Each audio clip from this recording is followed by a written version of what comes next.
Welcome to the Retail Navigator podcast, where we're charting the course for retail growth. Join us as we bring together retail industry leaders, economic development professionals, and real estate investors to share the strategies driving success in today's retail landscape. We cover subjects like selection secrets, city incentives, and lease negotiation wins. This podcast is about navigating the insights that matter most to retail professionals and commercial real estate investors. Hey everybody, welcome to the Retail Navigator podcast. I'm your host, Joseph Gozan, and today we have Nate Minnis with Smallest. Nate, welcome to the show. Thank you much. Appreciate being here.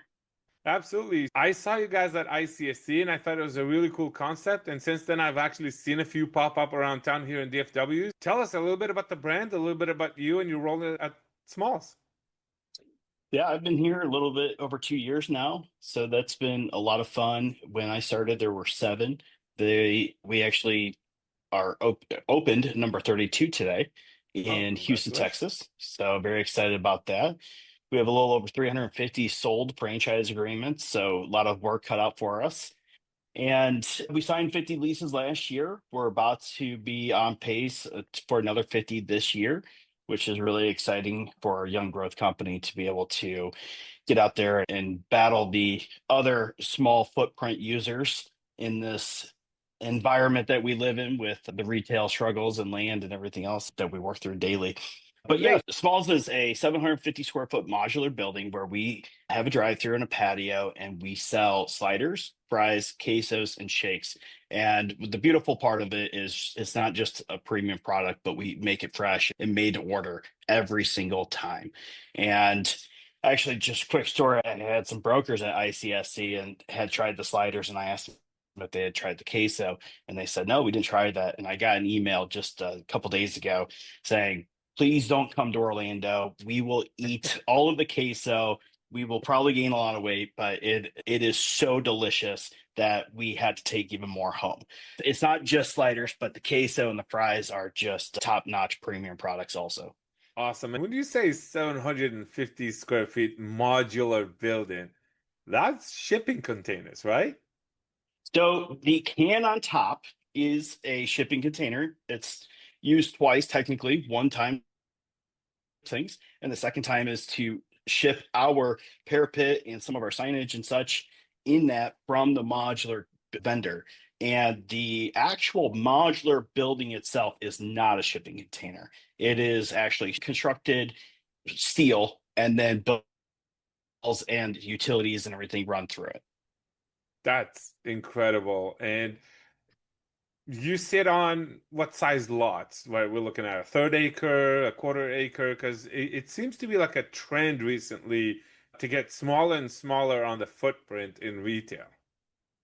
Yeah, and we're going the same direction. Concrete and asphalt is just expensive today. And so our smallest is 0.26 acres, and I think that comes out to 11,000 square feet. But then we are really focused around that half acre or less. Our sweet spot, if we can get to a third of an acre to a half acre, it's a good site for us. That's great. And so salad to go and Dutch Bros is what's coming to mind when I'm thinking very small footprint, but they're exclusively drive-through. Is that the same case for you guys, or do you have dine in or dine out or anything else? So we have an 800 square foot patio that people enjoy, and we have fans out there, music, and with about 32 seats, we have the walk up, we have the drive through, we have first party delivery, and we have third party delivery. That's awesome. And like I said, I've seen them around town. They squeeze in right with all the other retail. It doesn't look cheap or anything. The shipping container on top definitely attracts attention. And your colors are like bright orange kind of thing, right? So definitely very attractive. It's a billboard for sure. Do I need a monument and pylon sign when I have that can sitting up there and invisible? And the answer is yes, you still need the monument and pylon. But at the same time, to your point, we really use the can on top for 3 things. One is screening for our HVAC and everything up on the roof, but for our signage and then for our branding. Like everyone knows Smalls by the orange can. And then, of course, the product just follows up with keeping everyone excited and wanting more. Yeah, and I'm like, this is where my operations hat kicks in. Like we manage commercial real estate, and I'm thinking if I put that shipping container on the roof, and the AC units are inside, everything's protected, the roof is protected, there's extra layer of protection on top of the building. Do you guys see that in the cost of operation, some sort of a reduction in the amount of damage that happens to the roof?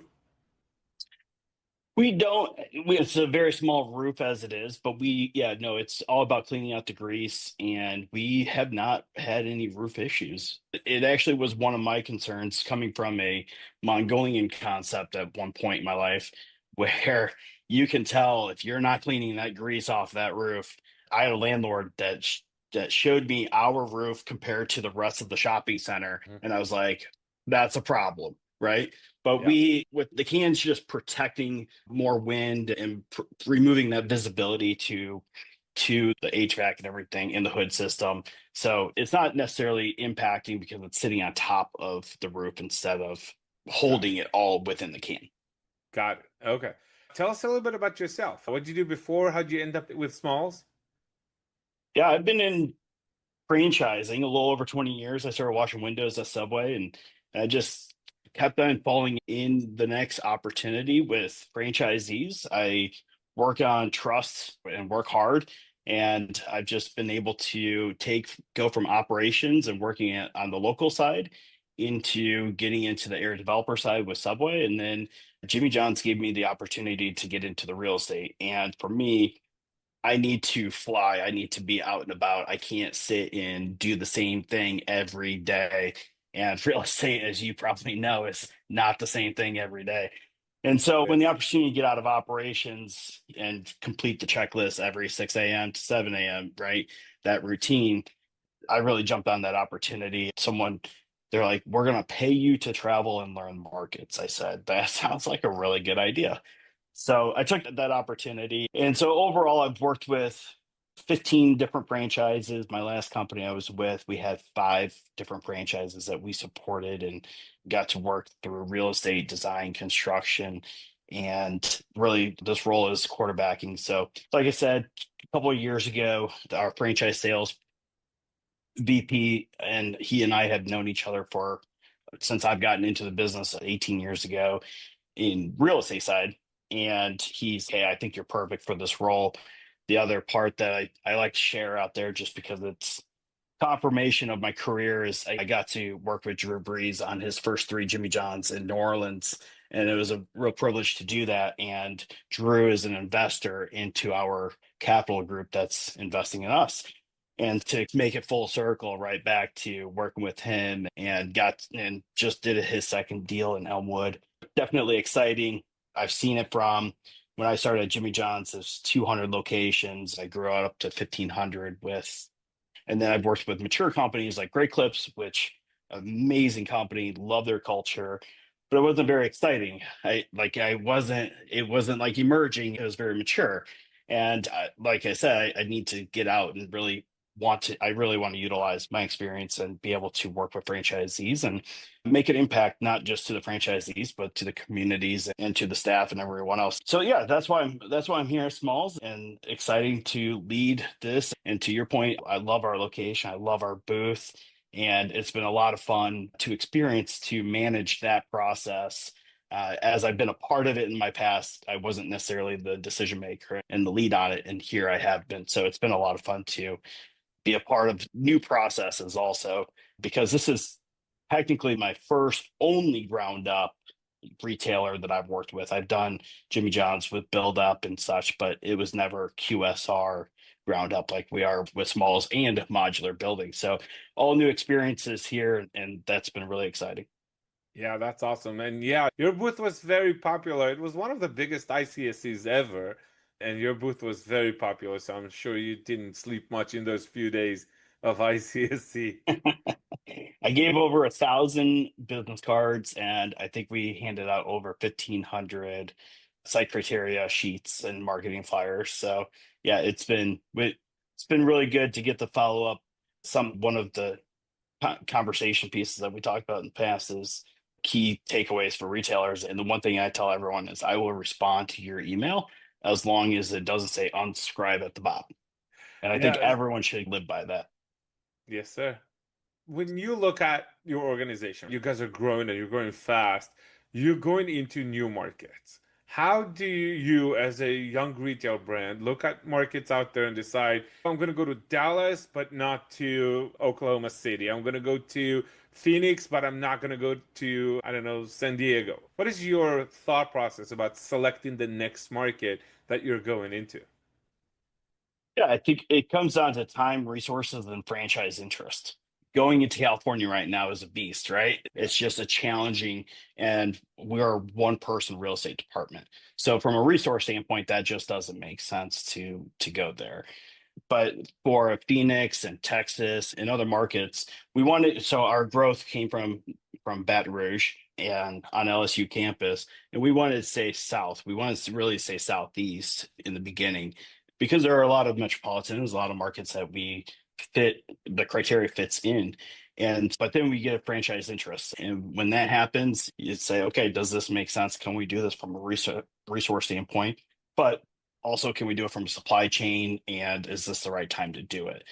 In Texas, we're open, or we've sold from Phoenix all the way over to North Carolina. We've done a couple Midwest states, but we're staying away from DC and North and West Coast. And it's just, again, same thing. It's we have a lot of land to work with.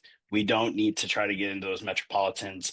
Plus, is it worth our time and resource to try to get into Jersey where they're just not doing drive-throughs right now? And to get through an SUP is a year from now. And with a young growth company, you're looking to get those royalties going and to Yep. get open locations and branding. So that's the overall picture on how, at least in my experience, brands have looked at opening up new markets and how to grow that out. Awesome. Yeah, that makes total sense, right? When you're a smaller real estate department, s- you can't spread yourself too thin. And you said you do about 50, you're planning on doing 50 this year, right? Yep. That's a lot for a very small department. Being there, negotiating everything, working with contractors, working with brokers, working with the franchisee. There's just so many moving pieces. It makes sense to niche down and focus on the close to home. And where is home base, by the way, for the company? Yeah, we moved now to Atlanta. And so 10 Point Capital, who supports us, is also owns Walk-Ons. And so both brands are here in Atlanta. Got it. And so when you get to a market, let's say DFW, Austin, Houston, any one of the big markets you're getting into, what is the strategy? Let's say it's the first time you're going into this market. Do you start from the franchise, let's sell a franchise and have the franchisee lead the effort? Do you start with, let me find a local broker and work with them to identify their locations? What's the thought process? Where do you guys start when you pick a market and you go into it? Yeah, fortunately, at this point, I have a lot of that market knowledge. I've done multiple brands in these cities and worn different hats. And so our market plan is relatively simple for us as smalls because I already have the market knowledge. Now, if I back it up 18 years ago and I was working here at Smalls and they said, hey, we want to sell Austin. Do you have a market plan? The first thing I would do is, and in today's environment is a lot different. Back when I was starting, I had paper maps. I would stop at the gas station, get a paper map, and start drawing all over it. In today's world, it's a little bit different. But what you should always market plan, and something that we say a lot, I say a lot, is plan the work to plan. So, what is the plan?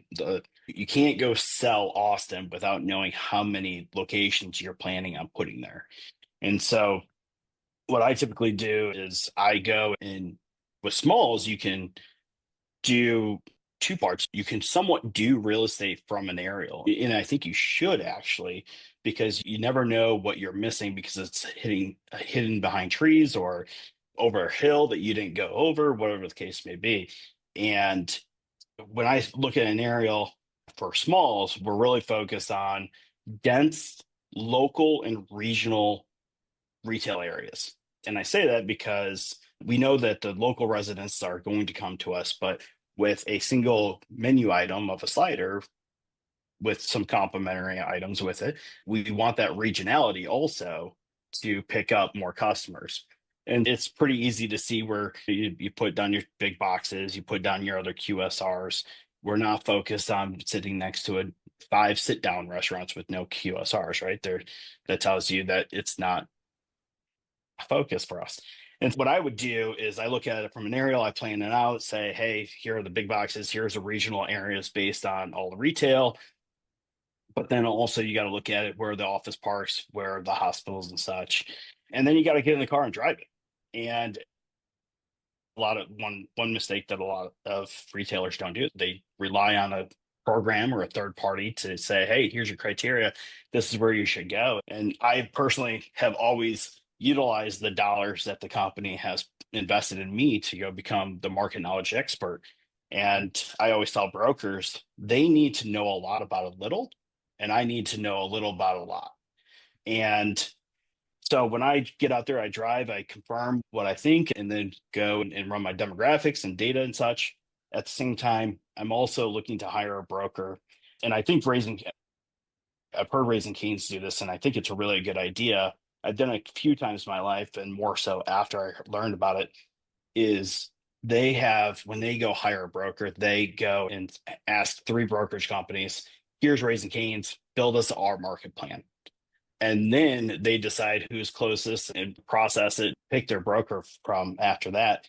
And I think it's really good. I like to think I know everything and I think I'm perfect at everything, but definitely not. And if you can't accept local brokerage knowledge, then it's going to be a tough job for you because you're going to have a lot of discrepancies. But I ask my brokers then to build their own, we compare, and then from there we start executing on finding sites. And I always think it's important where your broker is there to work for you, but at the same time, there's no point in my life that I can see if I was a broker, I would demand a retailer saying, give me the focus intersections that you want me to go to, because I've seen too many franchises and too many retailers just say, hey, we're opening up in Austin. Here's what we're thinking. And then the brokers just go and shotgun spray and waste a ton of time providing sites that aren't even going to qualify. Yeah. So I always think you got to provide the broker with a plan. I train our agents the same thing, just from the other direction, right? If you don't get everything, start asking a million questions until you get what you need. Because you're right. If we start shotgunning and we start spreading around a ton of options, then it creates 2 things. One, it creates a frustration on the retail side of things. It's like, they don't get it. They don't get it, right? Why are they showing me this thing? They don't get it.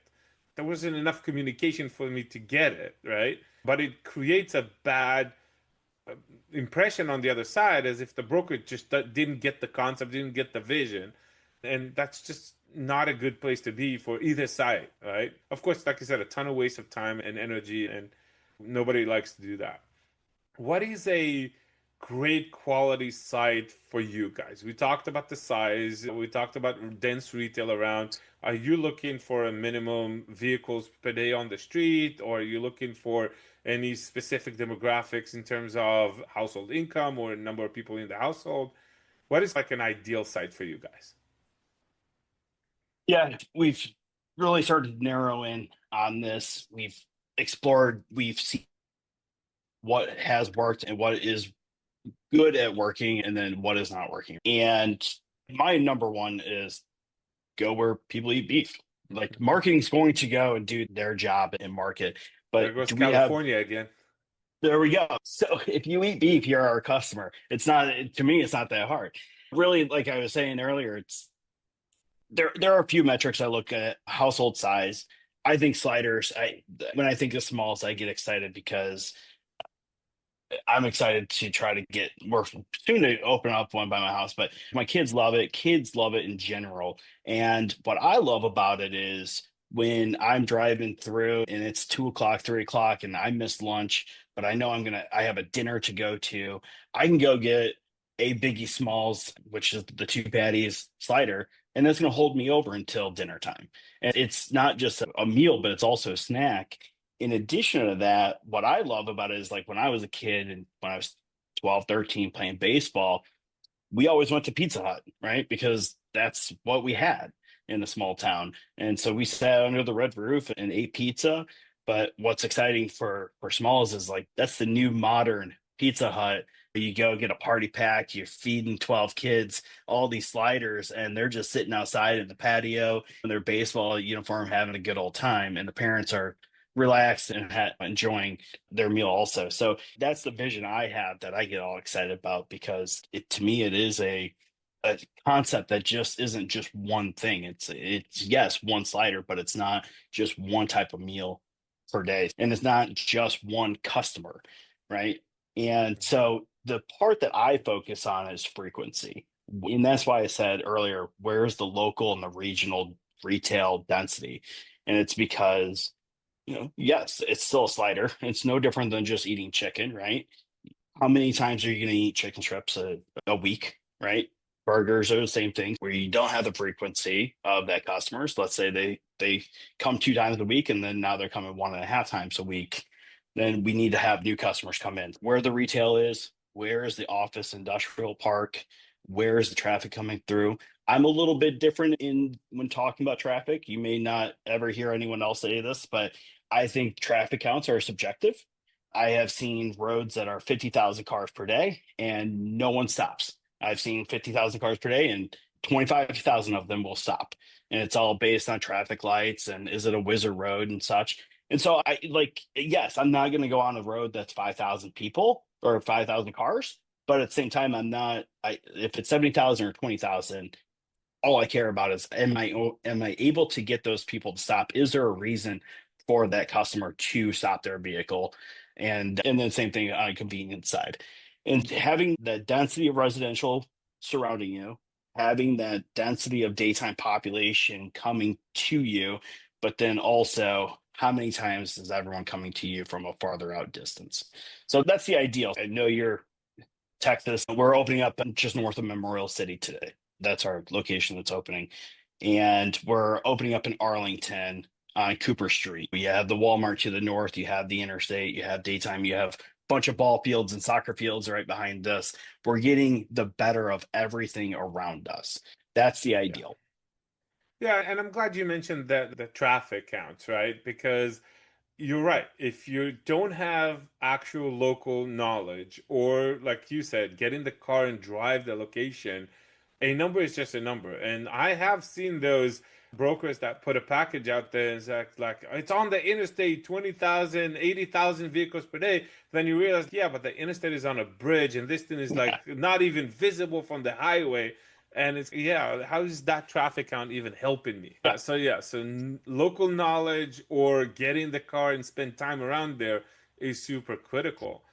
And for that matter, do you guys lean on the franchisee or do you guys do most of the work on behalf of the franchisee? So let's say I want a new franchise from Smalls. Do I get to pick a location and bring it to you, or do you guys wrap it up in a bow for me and say, hey, here's your new location? Yeah, we're an oversight model is the way that I say that. And so oversight model is technically per the franchise agreement, the franchisees are responsible to work or find a site, add a focus intersection of the market plan that I provided. And then, so like when potential franchisees come in, my slide says plan the work the plan. I'm providing the market plan to you and what to go do. Now you're going to go work that plan with the broker, and then I'm going to support you along that process. And so it technically is their responsibility. I always say, though, I have a control issue. I have, I think, a matter of 7 emails in my inbox right now because I always get it in and out. And I believe that we are all more successful if we have more support from each other. And with putting myself with the brand and being able to understand what I see from numbers and such, they don't always get to see that data, right? Because of franchising and liabilities and such.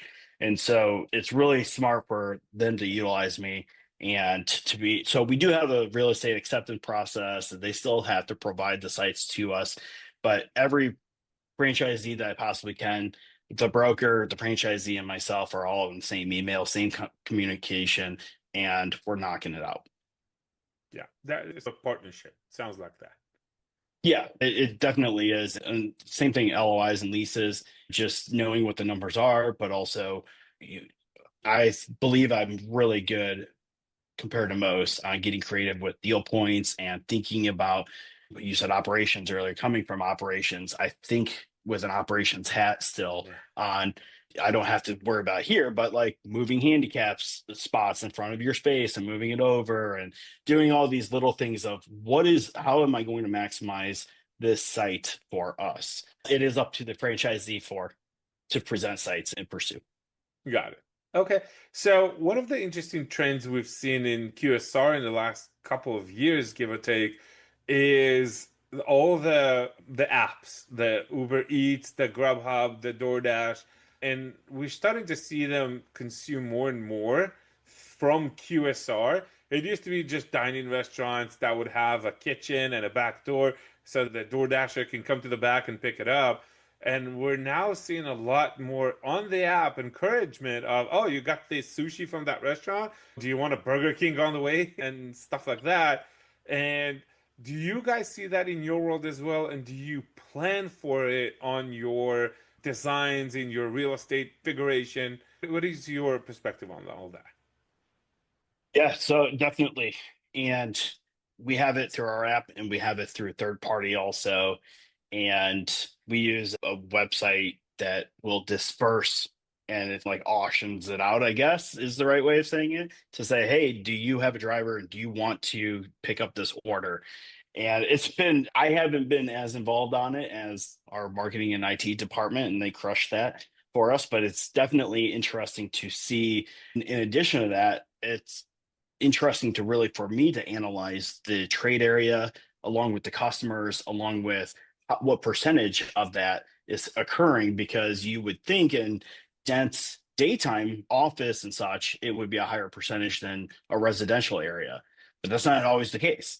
And it's like, why is this one doing better? Why is that one not doing better? And then to your point, yes, inside we are configuring the kitchen to have a better setup for third party or for delivery purposes. We have a separate window now that we added so we could have a order take and then a handout. And then we do add 2 parking spaces for delivery purposes. Got it. So it's great because you're a young brand and you're evolving at the same time this trend is coming in. So you can implement that into your design on the go versus now a McDonald's that's been in the same spot for 30 years needs to retrofit in order to support a new trend. Yeah, and it's not just that. It's similar to, I was in a Jimmy John's the other day and they added the toasters, but they didn't have any room. So they had 2 power lines coming down in the middle of the kitchen area to plug in for this. And I'm like, are you going to redevelop? Are you going to remodel all of these Jimmy John's just to add this toaster in there? But yeah, no, and that's something like back in the day when I was doing deals for them, we always did 400 amps worth of electric because you never knew if you were going to need it. And it was cheaper just to pay for it up front than try to do it 10 years down the road. And now look at it, I'm pretty sure that they're using over 200 amps at this point and probably paid off for a lot of franchisees. But yeah, you got to be thinking of not just today, but what is the future holding for you? Yeah, yeah, I totally understand what you're talking about. When I worked for JCPenney corporate, we had to do a lot of weird retrofits when we needed new technology or a new setup or a new point of sale or all this kind of stuff required a lot of thinking and out of the box. And like you said, the Jimmy Jones coming in the middle, just because you have to fit in a world that existed for 30 years without that. So That's with right. that said, any other interesting trends that you guys see from your end that are coming in, whether it's retail specific or technology wise, that is driving retail? That's a great question. I haven't really thought about that. I don't think so. I think our next opportunity is really just it. We just need to continue to focus on hospitality and to continue to make the right, fresh, made to order burger, right? And everything else work itself out. I think Raising Cane's has done a really good job of that. Just focus on what they do best and expand and get open. And I think that's where we need to be with only 32 today. We can't get too creative with adding all services and everything else. So I think for us, it's just focus on the operations and open up the right locations. Oh, I'm a very big fan of tunnel vision retail, if you want to call it. Raising Cane's, Chick-fil-A, you got those brands that they have 3 items on the menu, 4 items on the menu. You go to Raising Cane, they have 4 different items, but it's all the same thing. Do you want That's right. 2 fingers, 3 fingers, 4 fingers of chicken? It's the same item in a few different variations, but it's the same item. So I call it tunnel vision retail because it's high focus and they don't go sideways. And it helps the brand because you want good product and good service. Everything else will follow. That's right. And I think that's pretty much one of the biggest winning formulas that ever existed in retail and restaurants specifically. And what's exciting for us is we're improving every day. We just went to Taylor Grills that clamp down. And what's nice is if someone's coming through the drive-through, you know what they're getting. You don't have to guess if they're getting a number one through a number nine of a different concept. That could be a salad, it could be a burger, it could be chicken, it could be whatever the case. So from an operation standpoint and the efficiencies, we have improved and we can even improve even more. So that's where we really are focused. Yeah. So let's flip the coin a little bit and talk about challenges. What is one of the most frustrating things in your world when you have to deal with? I know most of my retailers are hating to deal with parking. Like this parking has become the biggest nightmare of every retail broker in the world dealing with the cities. What is the challenge that you guys are facing and things that you would wish you would never have to deal with? Yeah, because of our uniqueness, right? And our modular building is one sheet of metal. And with that, a lot of codes don't allow for sheet metal. And so we're working through that a lot of times. The one thing that we require is that the franchisor is involved when it comes to the design construction and the pre-app meeting. I had a civil engineer get on the phone on my first pre-app meeting when I started here, and he's, oh, it's a sea container that they sell burgers out of, and the city's face is just all like panic attack. And I'm like, whoa, whoa, whoa, let's back up here a moment, please. And so ever since myself or someone in our design construction team has led those phone calls to make sure that they are aware that it's a modular building and how we set up. For me, it's always interesting because opinions, right? And I love to listen to people's opinions. I will always listen, but unfortunately, that's not what requires, or that's not what is deciding if we're able to open up our modular building with the C can on top with metal. It's what does the code say? And so that's always what I say is, hey, give me the code, let me see what we can do. And we've adapted with with the materials. We just won't do brick. And there are a few cities out there that we won't be able to open a smalls in today's environment.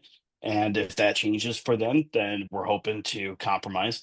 But once we get on the phone with the city and we start talking through what is really the concern, how do we adapt to it and how do we partner? The conversation 99.9% of the time has led to us getting a deal done and getting through permitting. So the other one is, which I never thought this would be a situation, but color. Arizona loves earth tones. And I'm like, isn't the sun orange? Can we consider that a galaxy tone?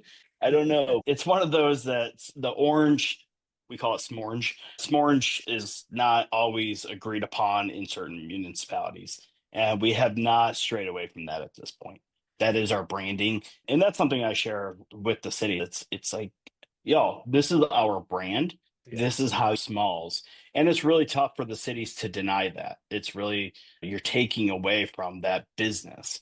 And so we've had to pass on a couple deals because they wouldn't allow the smorge. But in most situations, economic development people are usually assisting us through what we need to get done. So those are, of course, you have your SUPs and you have some of the drive-through menu distances and such that you have to work through. But it's not, it hasn't been that bad. It's probably removed us from 3 to 5 deals thus far. Got it. Yeah, you would think that in the South that Whataburger did the work for you with the orange. You would think so. I still remember my first red sign McDonald's. I still remember my first red sign Starbucks down in Florida. I'm just like, why? Yeah, I don't know if you remember in the 90s when every city and landlord went through the red signage because it was the brightest that you could see in fog or the farthest away. And so everyone had to have a red sign. And now you rarely see them unless it's from a building from long ago. Yeah. Yeah. Awesome. Thank you so much. I really want to be conscious of your time. Just like a couple of questions to finalize. What is a common mistake you see when it comes to site selection? Something that you've seen people do in the past and that's a no-no. Emotions, number one, always emotions. My story that I share with people is I have this a franchise group here. They were supposed to go on tour with the broker. They had 10 sites. They looked at the first one, loved it. I knew the site already. It was actually in Houston. And okay, so let's go through these. How did the tour go? And we started talking through them and such. And we're talking about the first one. We just get to number one. And I said, what about this? What about that? I wasn't in love with it by any means. And it's not that we wouldn't accept the site. It's just, I think we had better opportunities and I wanted to talk through. And I don't like to tell people what to do or my thoughts right away. I want them to think it through how I would think it. And so when you put that time and investment into a franchisee on the first time, it's going to eliminate time in the future, right? You can save time. And so I asked a few questions and they're like, maybe that's not a good site anymore. And then I said, okay, what about number 10, 2 through 10? And they're like, we didn't even go look at those because we fell in love with this one. And I'm like, well, get in the car, start driving because you need to go look at them. Yeah, I would say emotions is definitely the number one. No, not having a checklist. So especially younger tenants, real estate managers, associates, and such, having a checklist, always thinking what are the questions that I should be asking myself every time.